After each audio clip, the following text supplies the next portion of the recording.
नमस्कार। मैं प्रतिभा शर्मा, सम्राट पृथ्वीराज चौहान राजकीय महाविद्यालय अजमेर से। जैसा कि अभी तक हम आर्थिक एवं संसाधन भूगोल के विषय में पढ़ते आ रहे हैं, तो आज का हमारा जो व्याख्यान का बिंदु है आर्थिक क्रियाकलाप का वर्गीकरण है। तो मनुष्य एक सामाजिक प्राणी है जो कि सृष्टि में सबसे अधिक क्षमताएं भी उसे प्राप्त हैं। और जैसा कि पूर्व में बताया गया कि मनुष्य अपनी आवश्यकता, महत्वाकांक्षा और विकास के लिए अपने पर्यावरण में व्याप्त जितने भी संसाधन हैं उनका उपयोग करते हुए आर्थिक भूदृश्य की रचना करता है। उसके आर्थिक क्रियाकलाप हमेशा प्राकृतिक, सामाजिक, सांस्कृतिक, आर्थिक, राजनीतिक आदि प्रभावों के ही प्रतिफल होते हैं। तो आज मनुष्य के द्वारा किए गए आर्थिक क्रियाकलापों को हम श्रेणीबद्ध करेंगे। तो आर्थिक क्रियाकलाप का वर्गीकरण इस प्रकार से लें कि जो मनुष्य है अपने जीवन यापन, जीविकोपार्जन और सामाजिक उच्च स्तर की प्राप्ति की दृष्टि से ही इन आर्थिक क्रियाकलापों का संपादन करता है, इनका निर्वहन करता है, निष्पादन करता है। तो यदि हम अवलोकन करें उसके द्वारा किए गए विभिन्न आर्थिक क्रियाकलापों को, तो मूलभूत रूप से उन्हें 3 वर्गों में रखा जा सकता है। प्रथम, प्राथमिक आर्थिक क्रियाकलाप। ये पूर्व में भी हम इन तीनों प्रकार के क्रियाकलापों के विषय में चर्चा कर चुके हैं, लेकिन एक बार फिर से कर लेते हैं। प्राथमिक आर्थिक क्रियाकलाप से अभिप्राय है प्रकृति में प्राप्त संसाधनों को यथा अनुरूप प्रयोग में लाना। द्वितीय प्रकार के आर्थिक क्रियाकलाप जिसके अंतर्गत जो प्राथमिक तत्व उन्हें प्राप्त हुए हैं उनमें फेरबदल करना। और तीसरा जो है गौण आर्थिक क्रियाकलाप। गौण आर्थिक क्रियाकलाप से मतलब है उच्चतर स्तर के द्वारा के अनुरूप किए गए क्रियाकलाप, यानी कि ये मनुष्य को सेवाएं और उनके विकास से संबंधित वाले क्रियाकलाप हैं। तो आज हम ये 3 वर्गों में बांट चुके हैं आर्थिक क्रियाकलापों को। तो आज का जो चर्चा का विषय रहेगा केवल प्राथमिक आर्थिक क्रियाकलापों के संदर्भ में होगा। तो प्राथमिक आर्थिक क्रियाकलाप जो हैं उनको निर्धारित करने वाली दशाएं क्या हैं, क्योंकि वास्तव में क्या है कि मनुष्य ये प्राथमिक आर्थिक क्रियाकलाप प्रकृति से जुड़े हुए वाले हैं। तो पृथ्वी की बात करें तो उसमें चारों ही मंडल पृथ्वी के मनुष्य के प्राथमिक आर्थिक क्रियाकलापों को प्रभावित करते हैं। वो चारों मंडल निम्न और आपको ज्ञात भी है: जल मंडल, थल मंडल, वायुमंडल और जैव मंडल। अब हम एक एक को स्पष्ट कर लेते हैं सारे मंडलों के अनुरूप किए गए आर्थिक क्रियाकलाप। तो प्राकृतिक दशा के अनुरूप जो है क्रियाकलाप। अब थल मंडल की बात हम करें तो थल मंडल से किस प्रकार से मनुष्य के आर्थिक क्रियाकलाप जुड़े हुए हैं, वो ये कि एक तो भू सतह और भूगर्भ।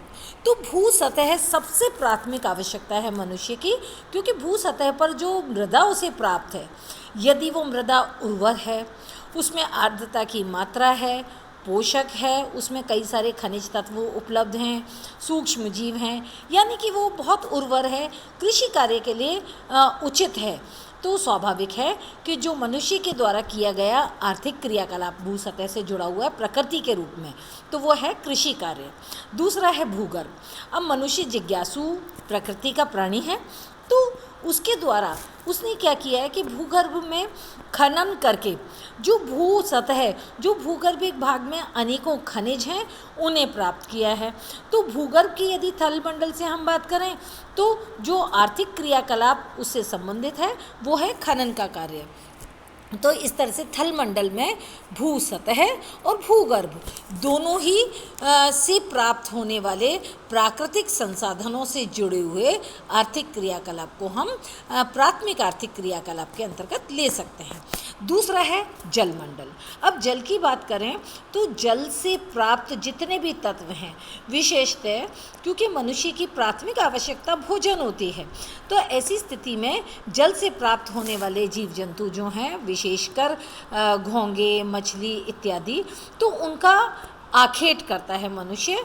और इसके अतिरिक्त भी अन्य जलीय तत्व भी जो से प्राप्त होते हैं, जैसे मोती है या लवण है या अन्य कोई बात हो सकती है, तो वो सारे के सारे तत्वों से जुड़े हुए आर्थिक क्रियाकलाप हम जलमंडल के क्रियाकलाप के, जलमंडल उसका प्रभावित करने वाला कारक है। अब बात करते हैं वायुमंडल की। तो वायुमंडल जो पृथ्वी को चारों ओर से आवृत किए हुए है और मनुष्य का जो जीवन है वायुमंडल से ही निर्धारित है, वो उसका एक महत्वपूर्ण आवश्यकता है। तो अब ये कि वायुमंडल की जो जलवायवीय दशाएं हैं, तो वो ऐसा नहीं है कि केवल कृषि को ही या वन को या जीव जंतु को या मनुष्य को ही प्रभावित करती हैं। तो जो जलवायवीय दशाएं हैं, अब यहाँ पर हम क्योंकि मंडल की बात कर रहे हैं कि किसी मंडल विशेष से जुड़ा हुआ प्राथमिक आर्थिक क्रियाकलाप क्या है, तो इसमें जलवायवीय दशाओं की बात हम करें तो जलवायु वानस्पतिक उपज का निर्धारण करती है। तो ऐसी स्थिति में विश्व के भिन्न भागों में जिस जिस प्रकार की वनस्पति होगी, विशेषकर जो वन क्षेत्र होंगे, तो वहाँ पर काष्ठ कटाई का कार्य देखने को मिलेगा। इसके साथ ही साथ वन क्षेत्रों में बहुत सारे तत्व भी उपलब्ध होते हैं, कई सारी औषधियाँ प्राप्त हो जाती हैं। तो ऐसी स्थिति में मनुष्य अपनी आजीविका के लिए एकत्रीकरण का भी कार्य करता है। तो बात यह है कि वायुमंडल से जुड़ा हुआ जो प्राथमिक आर्थिक क्रियाकलाप है वो काष्ठ कटाई और एकत्रीकरण है। अब लेते हैं हम बात जैवमंडल की। अब जैवमंडल मनुष्य के चारों ओर जो जीव जंतु हैं, तो मनुष्य अपनी बुद्धि से, अपने कौशल से उन्हें अपने प्रयोग में लाता है, चाहे तो अपने आजीविका चलाने हेतु या फिर विकास की दृष्टि से। पर क्योंकि हम प्राथमिक आर्थिक क्रियाकलाप की बात कर रहे हैं, तो इसमें हम जो जैवमंडल है उसमें दो मोटे वाले तत्वों को हम इसमें शामिल करेंगे। एक तो वन्य क्षेत्रों में पाए जाने वाले पशु यदि हैं, तो जितने भी प्राथमिक क्रियाकलाप की बात कर रहे हैं, तो जो आदिम क्षेत्र हैं वहाँ मनुष्य अपनी जीविका के लिए इन पशुओं का आखेट करता है। तो आखेट हुआ एक आर्थिक क्रियाकलाप। इसके अलावा जो मानव आवास क्षेत्र में पाए जाने वाले पशु हैं, तो मनुष्य उनको पालतू बना करके उनका पशुपालन करता है, पशुचारण करता है, उनसे कई सारे उत्पाद प्राप्त करता है, उनके मांस खाल इत्यादि का भी उपभोग करता है।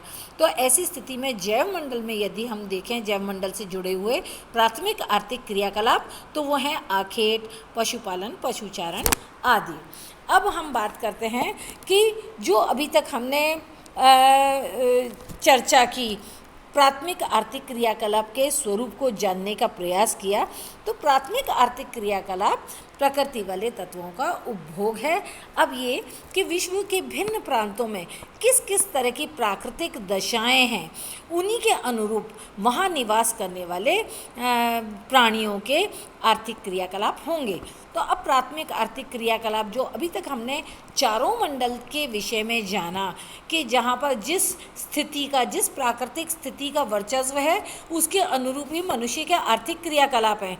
तो मनुष्य के आर्थिक क्रियाकलापों को हम सूचीबद्ध कर लेते हैं कि प्राथमिक आर्थिक क्रियाकलाप की श्रेणी में कौन कौन से मनुष्य के द्वारा किए गए आर्थिक कार्य आएंगे।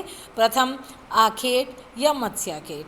आखेट जैसा कि अभी हमने चर्चा की वन क्षेत्र से जुड़ा हुआ है, और मत्स्याखेट सारे तटवर्ती भाग, यहाँ तक कि जो अंतरस्थलीय जलाशय हैं, झील हैं, नदियाँ हैं, उनमें भी किया गया मत्स्याखेट। फिर दूसरा है पशुचारण, जहाँ पर वर्षा का अभाव होता है, वर्षा अल्प मात्रा में होती है, केवल अल्प कुछ घास प्राप्त हो जाती है, तो ऐसे वाले क्षेत्र में मनुष्य पशुचारण का कार्य करता है। अब वन क्षेत्र से जुड़े हुए जो आदिम जातियां हैं, उनके द्वारा किया गया प्राथमिक आर्थिक क्रियाकलाप है एकत्रीकरण, कि मनुष्य अपनी आजीविका या अपने जीविकोपार्जन हेतु जो अपने आसपास के वातावरण में प्राप्त संसाधन हैं, जो प्राप्त हो रहे हैं उसे प्रकृति में, और मूलतः वन क्षेत्रों में औषधियाँ, लकड़ियाँ इत्यादि प्राप्त करना, तो ये हुआ एकत्रीकरण। इसके अलावा जितने वन क्षेत्र हैं जहाँ पर वन की उपज भरपूर मात्रा में हो जाती है, ऐसी स्थिति में मनुष्य के द्वारा जो मूल रूप से आर्थिक क्रियाकलाप देखने को आता है वो है लकड़ी कटाई का। तो काष्ठ कटाई, फिर क्योंकि जितने भी विश्व के नदी सिंचित क्षेत्र हैं, उर्वर हैं, पोषक मृदा युक्त हैं, तो ऐसी स्थिति में मनुष्य कृषि का कार्य करता है। इसके अतिरिक्त विश्व के अधिकांश पठारी क्षेत्र जो हैं वो खनिज के बाहुल्य क्षेत्र हैं, तो ऐसी स्थिति में मनुष्य ने उत्खनन करके भी खनिजों को प्राप्त किया है। तो सूची प्राथमिक आर्थिक क्रियाकलाप की रही आखेट अथवा मत्स्याखेट, पशुचारण, एकत्रीकरण, लकड़ी की कटाई किए जाना, कृषि का कार्य किया जाना और खनन। धन्यवाद।